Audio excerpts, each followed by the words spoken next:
So matunog nga at kumpirmado na talagang hindi na natin makikita ang isang Noni Omot sa PBA para sa team ng Magnolia.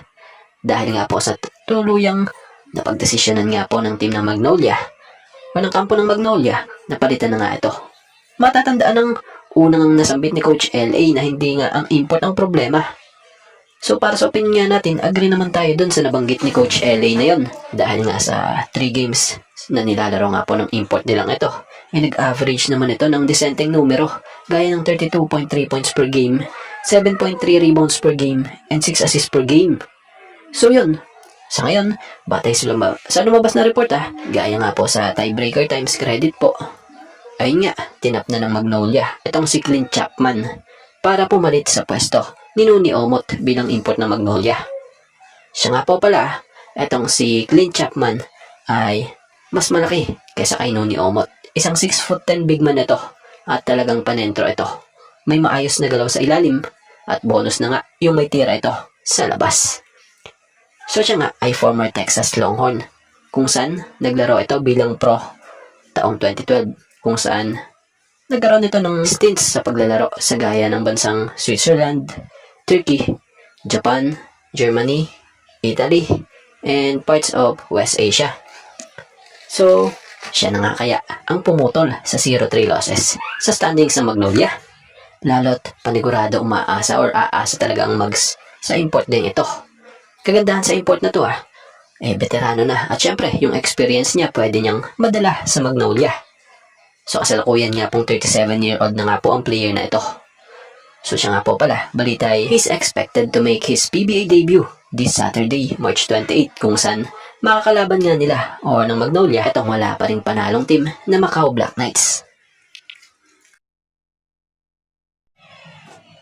So kasalukuyang masasabi nating solid na ang lineup ngayon ng Barangay Ginebra San Miguel. Bagamat muling may isang nagkaproblema dulot nga ng injury na ito lang siya namang may padating na isang big man sa katauhan nga ni Ken Mark Carino. Pero speaking of big man hindi pa nga po ito nakakapaglaro. Kumbaga, inihahanda pa lang. So, hindi nga po pala big man ang magiging role nitong si Ken Mark Carino sa Barangay Ginebra, kundi isang wingman player ng Barangay Ginebra.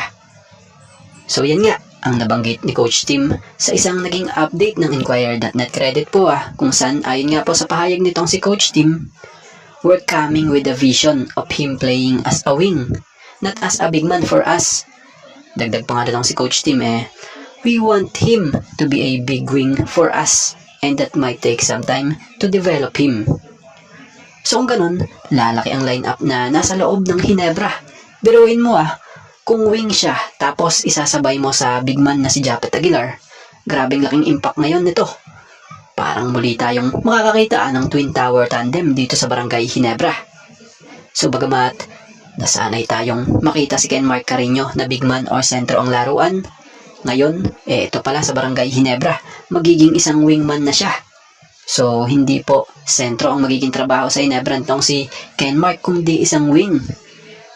Panigurado, literal na magiging malaking impact ang presensya nga po nito sa Barangay Ginebra, lalo't bagay din po umano talaga yung pagiging wing sa kanya dahil sa may disente nga po itong depensa at may shooting na rin po ito inside and outside. So panigurado, pwede rin maging advantage ng Ginebra ito kumpara sa kalabang wing. Biruin mo may taas itong 6'8", 6'9", mga ganon. So goods na goods nga ang pagkakaso. Kaya naman pala, may mga napapansin din tayo sa ilang ensayo nito sa Ginebra na tinetrain niya rin maging ang dribbling skills na to. So sa ngayon, mag-aantay na lamang po ng tamang oras para kay Ken Mark Carino para sa kanyang pagbabalik hardcourt. So nababalita nga rin nung nakaraan na tinitingnan pa nga po kung sa April nga magkagaw signal na nga po ito para makapaglaro.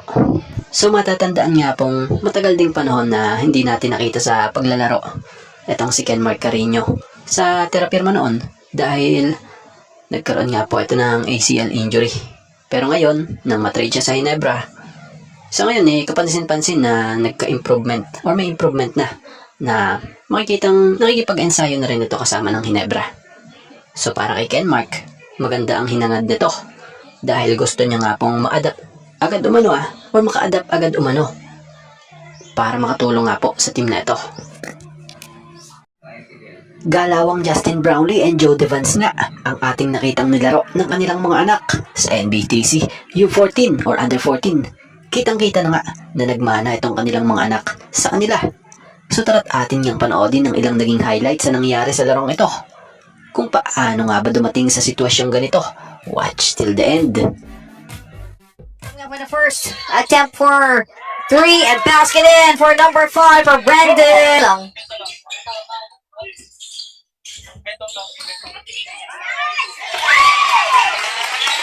Gabriel Paredes, no basket. Isaiah, and reverse, basket in. Here's Film Nation LA. Whoa, nice catch by Cameron Booth. And basket in for Booth.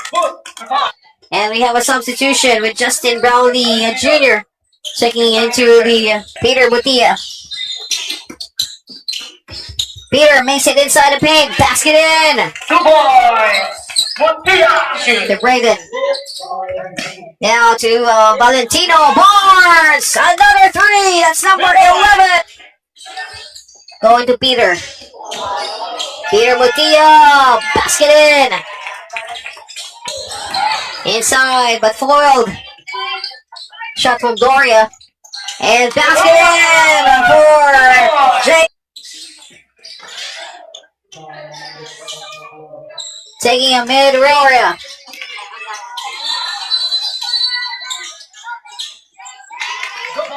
To Jace. Basket in. Not wasting any time.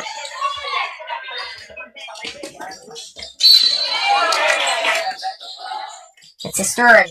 Inside the paint. He goes up. I think that's one. Back to Peter. Also, too much of the spin. Peter again, going for 3. A third time. Valentino. Going up against Dylan Gloria. Valentino Barnes for 2. Steal by Brown. And steal by Justin Brownlee Jr. That is a slam. And basket in for 3. Here's Brandon Gupilan.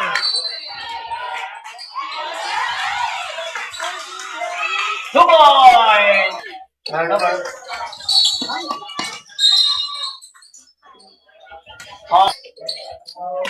Pass. Cross. Across heel. Here's Isaiah. Pushing it up.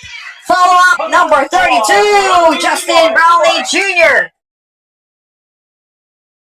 Came from Justin Brownlee Jr.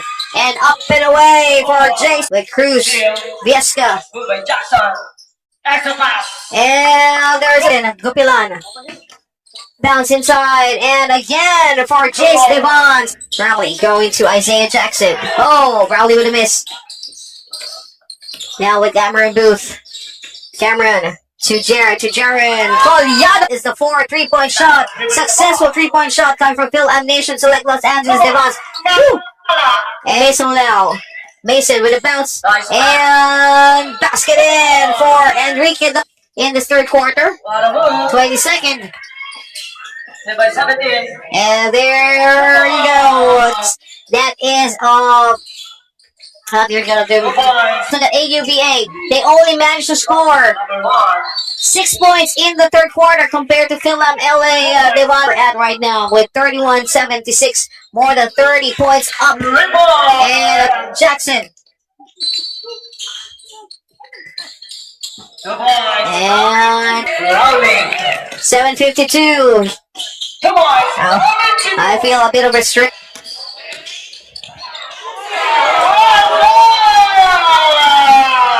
With a basket.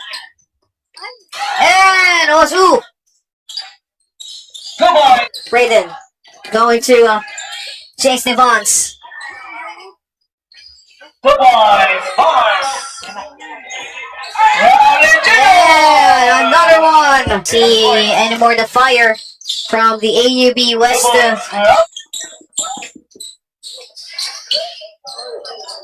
Yeah, 2 points there. So yung tinutukoy nating sitwasyon, ito yun. Literal na tambak malala yung nakalaban ng Phil Nation kung saan andun nga ang mga anak ng mga kilalang pro and former pro basketball player na sila Justin Brownlee and Joe Devance. At bago nga ang lahat, baka naman po pwedeng makahingi ng isang subscription para sa ating channel or pakifollow na rin po kung nagustuhan nyo ang ating mga basketball update. At kung ito na may makakabigat para sa inyo, kahit isang like and share na lamang po. Maraming salamat po.